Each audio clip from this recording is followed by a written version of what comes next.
I'm Cary Covington. I'm an associate professor of political science at the University of Iowa here, and I'm speaking today on the role of political speech, or religious speech rather, in the presidential elections in 2008.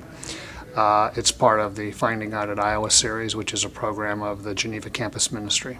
One of the big changes that's happening in 2008 is that the evangelical vote, or the religious right vote, is not so monolithically concerned about a small set of issues.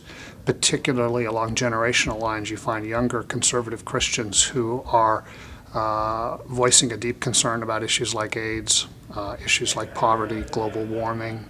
They see those as religious issues, as moral issues, and they want their candidates to take a position on them. And that's causing a fracture with the establishment religious right leaders who want to maintain the focus on the standard social issues of abortion, gay rights, gay marriage, strong national defense, support for Israel. Those are the things that they have built their political position on, and to have their own base sort of moving away is causing them some consternation. Well, I think what's unusual about the 2008 election, and which will stimulate discussion, is that the Democrats seem to have the candidates who are more comfortable with and more genuine talking about their religious beliefs and how it impacts on their political positions. That's been something that the Republicans have relied on heavily for the last quarter century. But this time around, it really looks like, apart from Mike Huckabee on the Republican side, Hillary Clinton and Barack Obama are both candidates who are much more genuinely linked to their religious faith as it informs what they do in politics than you'd say would be the case of John McCain.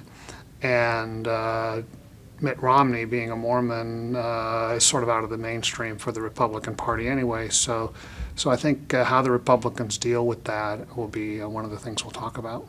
Hillary Clinton's a Methodist, and she grew up in the Methodist Church.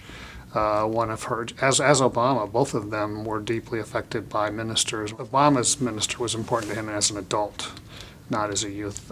Hillary Clinton's minister was important to her as a teenager, basically helping her come to grips with how her faith informed her politics. And she came out of a household that was radically conservative, 1964 supporter of Goldwater, for example. And so for her to make a traverse from there to where she is today, I think she would put a lot of that on her thinking about what her Christian faith tells her she should be concerned about with regard to this world around her.